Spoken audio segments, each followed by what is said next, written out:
Olá, minha galerinha do Bom Pastor. Como é que vocês estão? Como é que vocês estão? Como é que vocês estão, galerinha? Eu quero saber como vocês estão. Estão se cuidando bem mesmo?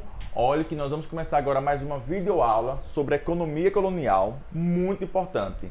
É uma questão que sempre cai no Enem, pessoal. É uma questão que sempre está caindo no Enem. Essa questão, esse assunto aqui, economia colonial, não cai não, despenca no Enem, só para vocês terem noção. Então vamos lá descer a madeira nesse conteúdo. Você tem que aprender mesmo. Qualquer coisa, vai lá no meu Zap para tirar qualquer dúvida que você tenha tido durante a explicação, belezinha? Então vamos lá. Pessoal, pense bem assim, olha. O rei de Portugal pensou bem assim: pronto. Encontrei um sistema político para adotar no Brasil, que foi o sistema de capitanias hereditárias que nós estudamos na nossa última aula. Pronto. Agora precisa encontrar um sistema econômico no Brasil. Precisa encontrar um sistema econômico para poder inserir no Brasil. Ah, já sei. Eu vou inserir o Brasil dentro do sistema colonial. Vou inserir o Brasil dentro do pacto colonial.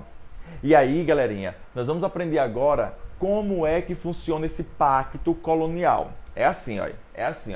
O pacto colonial era uma das características do mercantilismo. E o que era o mercantilismo, Jurubeba?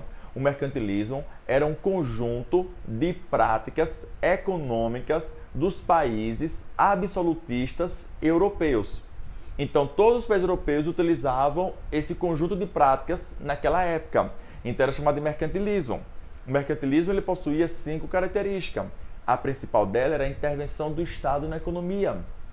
Outra característica era o metalismo. Um país rico tinha que ter metais preciosos. Outra característica do mercantilismo era a questão da balança comercial favorável. Um país rico ele tinha que vender mais do que comprar. Então, balança comercial favorável. Outra questão, outra característica era naquela época a proteção alfandegária. Um país, para ser rico, tinha que criar impostos para que os produtos que viessem de fora ficassem mais caros que os produtos internos, do que os produtos comercializados internamente naquele país. E outra característica do mercantilismo era o sistema colonial. Galerinha, ou eu posso chamar de sistema colonial, ou também eu posso chamar de pacto colonial, ou também eu posso chamar de exclusivismo colonial. Olha como é que funcionava. Nós temos aqui, então, o pacto colonial criado por Portugal. Então, esse pacto colonial, eu tenho aqui esse esquema. Esse esquema está, inclusive, em muitos livros didáticos, Muitos livros didáticos, você encontra, por exemplo, na internet. E aí, como é que funcionava? Era bem assim, olha. Eu tinha a colônia e eu tinha a metrópole. Assim, pessoal, funcionava esse comércio, no qual a colônia só e somente poderia fazer comércio com sua metrópole. A metrópole poderia fazer comércio com quem ela quisesse, a metrópole, mas a colônia só e somente com sua metrópole. Então eu tinha aqui, ó, a colônia, que era quem, galerinha? Que era quem? Ó, Brasil. E eu tinha aqui a metrópole, que era quem? Portugal. Era bem assim que funcionava. O Brasil mandava para Portugal 3 coisas. O Brasil mandava matéria-prima. O Brasil mandava metais preciosos. E o Brasil mandava produtos tropicais. Vamos dar exemplo, galerinha, disso aqui. Brasil manda matéria-prima. Exemplo, nosso pau-brasil. Exemplo, algodão. O Brasil manda metais preciosos, exemplo, nosso ouro. E o Brasil manda produtos tropicais, exemplo, nossa cana-de-açúcar. E a metrópole manda o que para o Brasil? A metrópole manda para o Brasil aqui, pessoal. A metrópole manda aqui para o Brasil escravos e manda produtos manufaturados. Produtos manufaturados é produtos industrializados. Pessoal, o Brasil nessa época era proibido. Ter indústria. A metrópole tinha medo que a sua colônia tivesse indústria e começasse a concorrer contra ela ou até mesmo ultrapassar ela.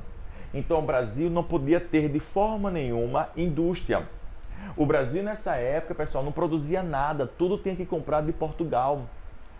Naquela época o Brasil só podia produzir sal praticamente e roupas grosseiras para escravo, mas tudo era comprado de Portugal. Nós éramos obrigados. E Portugal comprava nossos produtos a um preço bem baixo. Vamos dar exemplo. Vamos dizer que um colono brasileiro que produzia algodão, aí dizia bem assim: ei, Portugal, eu quero vender 500 quilos de algodão e o meu preço para vender 500 quilos é R$1.000. Aí Portugal: não é você que determina o preço, sou eu que sou a metrópole, sou eu que sou a mãe. Eu vou comprar seu algodão por R$400. Mas Portugal, R$400 é muito pouco, eu gastei dinheiro com escravo, comprei. Não tem como, tem que vender para mim por R$400, eu sou sua metrópole. E aí o Brasil era obrigado, era assim que funcionava. Aí Portugal pegava esses 500 quilos, manufaturava, ou seja, industrializava, transformava em tecido. Aí depois vendia uma camisa dessa, por exemplo, a R$1.000. Não, 1.000 não, que fez enxame, galerinha. Mas vendia a R$100, uma camisa só.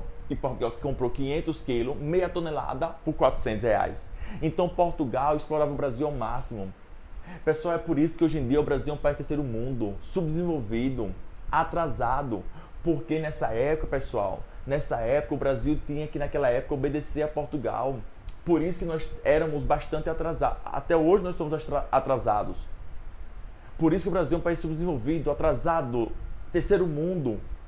Pessoal, quando é que isso vai acabar? Somente no século XIX. Então o Brasil passou 4 séculos sem explorar Portugal, através desse sistema aqui do pacto colonial. Todos vocês aprenderam? Aprenderam? Vou apagar aqui, viu? Vou apagar aqui para a gente continuar. Então, galerinha, era assim o pacto colonial, onde nós fomos explorados ao máximo pelos portugueses. E outra, Portugal nem ficou rica, viu? Portugal nem ficou rica, porque Portugal naquela época era um país que gastava muito dinheiro comprando, fazendo festas, por exemplo, dentro do seu reino. Bom, e aí, galerinha, nós vamos ter o seguinte aqui, ó, a partir de agora. Nós vamos agora explicar o porquê Portugal vai escolher a cana-de-açúcar para adotar no Brasil. Então, Portugal já inseriu o Brasil dentro do sistema colonial. Agora, pessoal, nós vamos ter o seguinte agora. Nós vamos ter aqui a adoção da agroindústria açucareira. Então, Portugal pensa bem assim: pronto. Já inseriu o Brasil dentro do sistema colonial. Agora, preciso escolher um produto econômico para inserir no Brasil. Qual produto econômico? Já sei, melancia. Não, melancia não. Já sei, morango. Morango é gostosinho. Não, morango também não. Já sei, açúcar. E a grande pergunta é: por que o açúcar? Por que Portugal escolhe a cana-de-açúcar? E aqui, pessoal, estão os fatores, os motivos. Primeiro que o açúcar na Europa ele era bastante valorizado, bastante valorizado. O Brasil possuía, pessoal, um clima favorável, que era o quê, pessoal? O clima tropical. Um clima tropical que é esse que nós temos aqui, chove, faz calor, chove, perfeito para o açúcar. Além disso, o Brasil possuía um solo fértil, que era o solo de Massapê, um dos solos mais férteis que tem no Brasil até hoje. E além disso, Portugal possui experiência com a plantação de cana-de-açúcar, já que Portugal plantava açúcar nas suas colônias africanas. Então, Portugal escolhe o açúcar. Pronto, escolheu o açúcar, né? Agora, qual é, nesse caso, o sistema agrícola que Portugal vai implantar? Já sei. O sistema de plantation. No qual, pessoal, o sistema de plantation, ele possuía as seguintes características do sistema de plantation. Repare, viu? Quais as características do sistema de plantation? Eram 4 características. Galerinha, só vocês sabendo isso aqui, vocês matam tantas questões de vestibulares. Então, eles vão utilizar, pessoal, a chamada mão de obra escrava. Lembrem-se que primeiro foi a mão de obra escrava indígena. Depois vai ser substituída a indígena pela mão de obra escrava negra. Vai ser feita em grandes propriedades de terra. Nós vamos chamar isso aqui, de latifúndio. E vai ser plantado um único só cultivo, que nós chamamos isso aqui de monocultura. Tudo isso aqui, pessoal, voltado para o quê? Tudo isso aqui voltado para a exportação, para a Europa. E aí, pessoal, nesse caso aqui, está chegando agora. Ui, papito, está chegando o mar gostosinho. Chega o Tominho, ó, me tremendo todo. O mar gostosinho. Ah, dicão do papito. Então, qual é o dicão do papito? Qual é o dicão do papito? O mar gostosinho do Brasil. O dicão do papito é o famoso mel. É o famoso mel, galerinha. Que mel é esse? Me fale que mel é esse. É o M de monocultura, o E de mão de obra escrava, o outro E, pessoal, de exportação e o L de latifúndio. Vamos formar uma frase? Em uma grande propriedade de terra, latifúndio, eu vou plantar um único só cultivo, monocultura, usando mão de obra escrava negra, tudo isso voltado para a exportação. Então, pessoal, essas são as características do sistema de plantation naquela época. Esse sistema de plantation, então, vai estar sendo adotado no Brasil. Pois bem, pessoal, até hoje, só para vocês terem noção, a gente fazer aqui uma relação com o Brasil, até hoje nós ainda adotamos o sistema de plantation, porque a gente pega as maiores e melhores terras no Brasil para plantar produtos e mandar para fora. Se você está aí assistindo a minha aula e antes de assistir a aula você tomou um cafezinho, saiba que você tomou o pior cafezinho que existe no Brasil, os piores grãos, porque os melhores grãos foram plantados para a exportação. Então, até hoje o Brasil adota o sistema de plantation. Ou então, se você tomou um sucozinho de laranja, esse sucozinho estava as piores laranjas, porque as melhores, mais selecionadas, as mais docinhas, foram mandados para a exportação, para a Europa, Ásia, Estados Unidos. Belezinha? Então, pessoal, esse era o sistema de plantation. Nessa época aqui, ó, quem vai trabalhar aqui nas lavouras é justamente o negro escravo. Ó. Então, eu trouxe algumas imagens aqui para a gente estar explorando. Pessoal, é assim, ó. O engenho, ele vai ser dividido em 3 partes, o engenho. Nós vamos ter, em 4 partes. Nós vamos ter, pessoal, a senzala. Então aqui você vê, ó, a senzala, ó. Aqui é a imagem da senzala. Essa imagem aqui é de Rugendas. Onde você vê, pessoal, que a senzala era um pequeno local onde ficavam os negros dormindo. Era a sua casa. Veja que o telhado era feito de palha. Aqui dentro, pessoal, não existia móvel nenhum. Veja, pessoal, que esses negros aqui, ó, estão em condições, olha, condições precárias. Perceba que as imagens que eram retratadas sobre o negro pareciam imagens animalizadas, olha. Animalizadas, olha. Olha esse negro aqui, ó, parecendo um animal, olha, um cachorro, olha. Os negros andavam nus, igual um animal, igual um cachorro. No máximo tinha uns pedaços de pano, olha. Mas perceba que as mulheres negras andavam com seus seios lá de fora. Não é questão de sensualidade, não. É questão que naquela época nem existia essa questão de sensualidade ou não. Até porque a negra era vista como um objeto e não como uma mulher, um ser humano. Então era assim. Esse negro no Brasil, pessoal, ele servia, era para trabalhar. Esse negro no Brasil, ele era um objeto. Esse negro no Brasil era uma máquina. Ele fazia parte da engrenagem. Ele fazia parte da engrenagem do açúcar nesse período, olha. Perceba que aqui parecendo uma engrenagem, você está confundindo com um animal, olha, com um animal. Bom, então nós tínhamos a senzala, nós tínhamos o engenho. Aqui, por exemplo, é o engenho. E outra, o gado, olha, eles ficavam girando o gado e ia movimentando essas grandes rodanas que ia moendo. Temos também, pessoal, a Casa Grande. Eu não coloquei aqui nenhuma imagem não da Casa Grande. Mas a Casa Grande era onde justamente morava o senhor de engenho, né, e sua família. O nome, me desculpe a redundância, mas o nome é Casa Grande porque a casa era grande mesmo, a casa era gigantesca mesmo. Nessa Casa Grande, pessoal, eu queria trazer aqui uma observação para lhe explicar quem eram os negros tigres. Porque vão existir várias formas de escravidão naquela época. Tinha um negro escravo trabalhando na lavoura do açúcar, tinha um negro escravo que trabalhava na cidade, eram chamados negros de ganho, que esses negros eles montavam uma barraquinha e eles comercializavam, sei lá, balinhas para o seu senhor. No final do dia, eles desarmavam a barraquinha e entregavam toda a renda ao seu senhor. O seu senhor, em troca, né, ia lhe dando ali algumas moedas, Depois esse negro, inclusive, conseguia comprar sua alforria. Tinha os negros tigres, que são esses. Os negros tigres, eles eram chamados assim porque o senhor de engenho e a sua esposa, quando eles se acordavam, iam até o banheiro, ele ou suas filhas, e ali eles iam fazendo as suas necessidades, fazendo xixi, defecando. E no final do dia, esse negro, ele servia como o esgoto. Esse negro vai ser como se fosse o processo de esgoto, o processo de jogar aqueles dejetos no local mais longe. Essa era a missão desses negros. E por que esses negros tigres? Porque durante o caminho, uma pedra ali ia derramando nas suas costas, por exemplo, pedaços de bosta, mijo, e aí eles não podiam parar para limpar. Eles não paravam para limpar, e ali pegando com o sol queimava com o ácido justamente dos... Pessoal, é horrível falar sobre isso, mas existia esse negro que era o esgoto. Mas eu queria fazer uma relação com os dias atuais.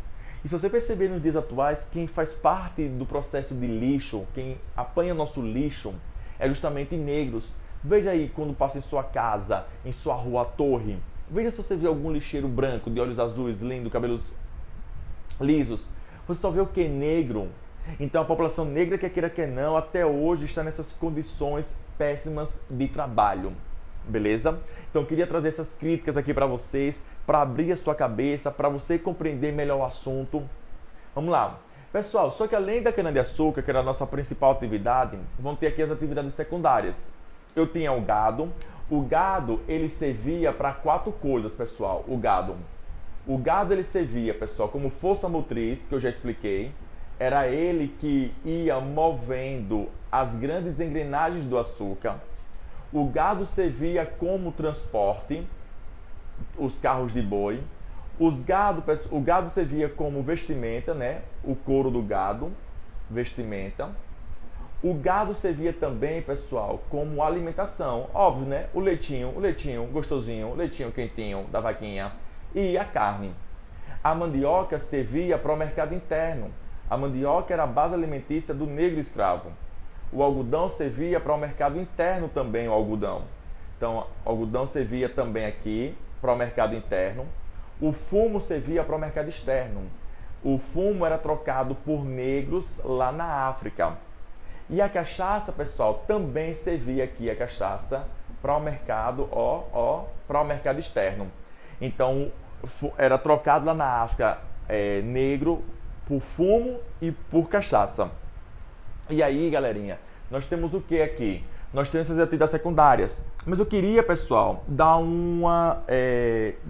fazer uma observação. Veja, naquela época, o comércio do açúcar era assim feito. Portugal plantava o açúcar, os holandeses transportavam o açúcar para a Europa, os holandeses refinavam o açúcar e os holandeses comercializavam o açúcar no seu preço final. Ou seja, a Holanda ficava com 80% de todo o comércio de açúcar no Brasil. Portugal só plantava mongolode. Portugal só ficava então com 20% desse comércio do açúcar. Beleza, galerinha? Então, os holandeses tinham muita participação na nossa economia. Eles ainda financiavam a maquinaria, ou seja, eles emprestavam dinheiro aos portugueses para os portugueses comprarem a maquinaria do açúcar, que era muito caro. Pessoal, nós falamos tudo sobre a economia. Nós agora vamos falar sobre a sociedade açucareira. Ou eu posso chamar de sociedade açucareira, ou também eu posso chamar de sociedade colonial. A sociedade açucareira, ela possuía aqui, ó, essas características, ó. Vocês têm que saber de lei, pessoal, para matar qualquer questão que caia sobre isso. Então, a sociedade açucareira, ela era uma sociedade bipolar, era uma sociedade dividida em 2 classes sociais, o senhor de engenho e o escravo, bipolar. Mas eu queria trazer uma observação aqui para vocês. Existia, pessoal, aqui uma pequenina parcela da população que eram chamados de homens livres. Então, quem eram esses homens livres?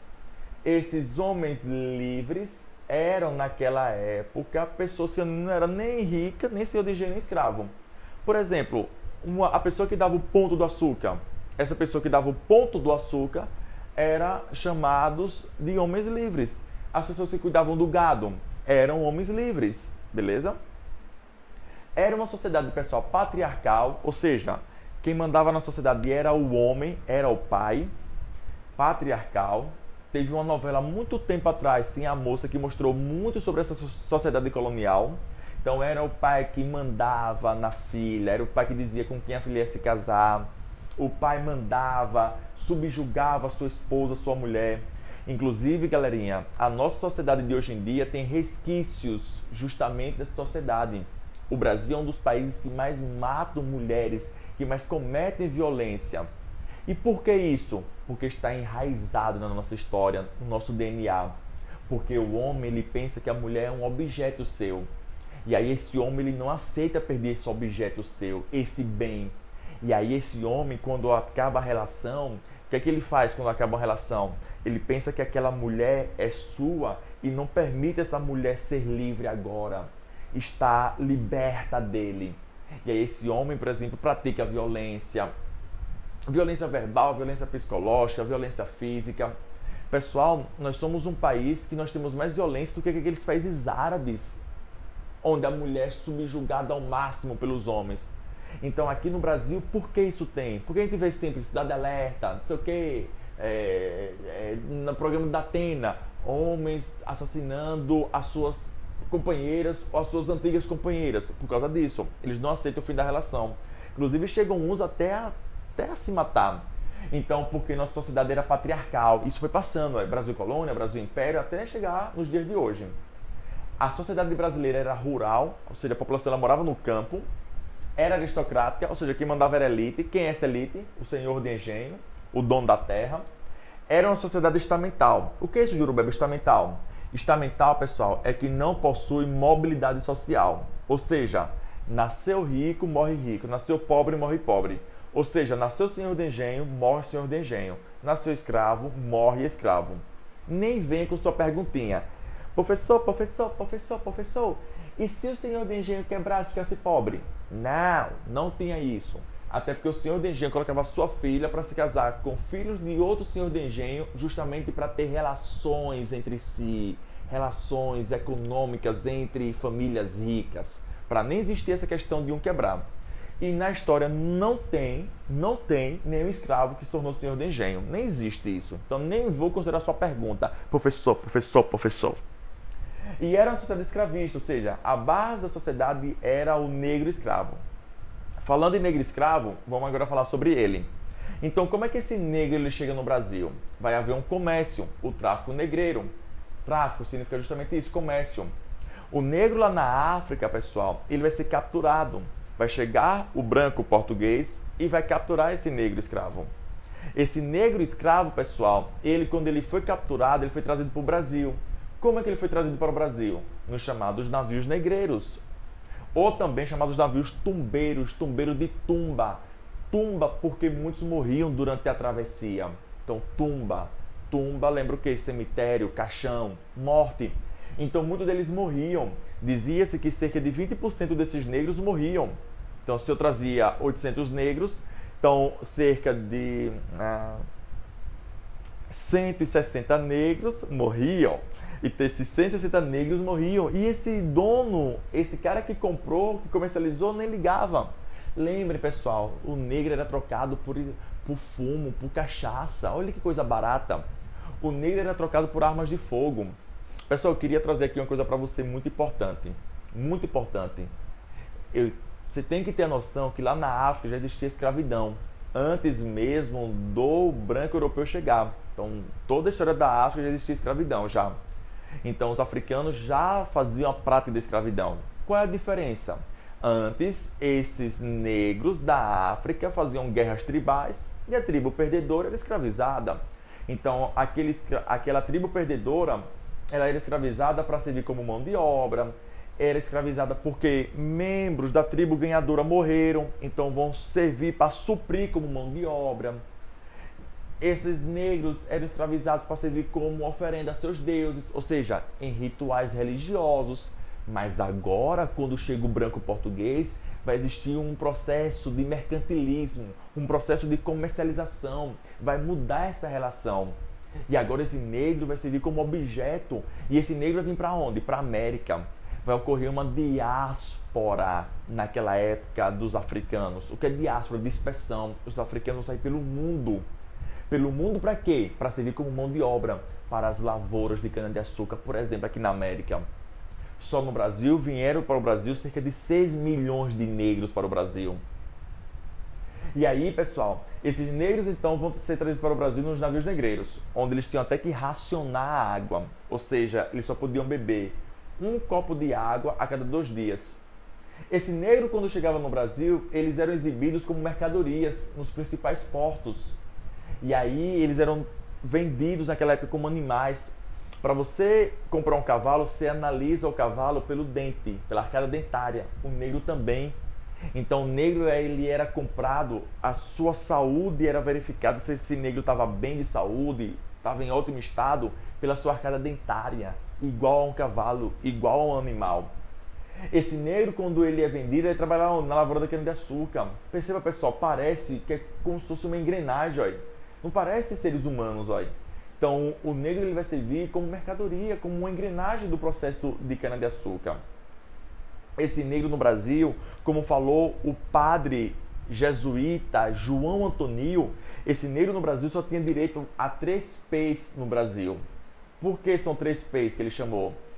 P de pano para cobrir suas partes íntimas, tá vendo aí? Pedaços de pano somente para cobrir suas partes íntimas. O outro P de pão para se alimentar e o outro P de pau para, nesse caso, eles trabalharem ainda mais, para ficarem disciplinados, para não se revoltarem. Então o negro no Brasil só tem direito a esses 3 P, beleza? Então quem falou isso foi João Antonio no seu livro. Vamos passando, pessoal. Passando aqui, eu tenho que falar o seguinte: esse negro vai aceitar a escravidão sem resistir? Não, o negro vai resistir, só que a história não mostra essa resistência. E aí nós vamos ter no Brasil os quilombos. O que eram os quilombos? Centros de resistência. Os quilombos eram os locais para onde o negro se escondia após a fuga. O Brasil vai ter o maior quilombo do mundo, ou seja, o Brasil vai ter o maior centro de resistência à escravidão do mundo, o Quilombo dos Palmares, na Serra da Barriga, em Alagoas, onde está aqui a imagem de Zumbi, o famoso Zumbi dos Palmares. Pessoal, o Zumbi dos Palmares, ele conseguiu reunir um grupo de milhares de negros que tinham fugido de suas propriedades, onde existia uma população gigantesca dentro de Alagoas. Era o terror, era o pesadelo dos senhores de engenho, os quilombos. Todo negro sonhava com quilombo. Aqui em Sergipe tem até uma questão interessante de um movimento artístico que é dos parafusos. Os negros, quando eles queriam fugir, eles fugiam e botavam lençóis brancos e saíam rodando, parecendo parafusos.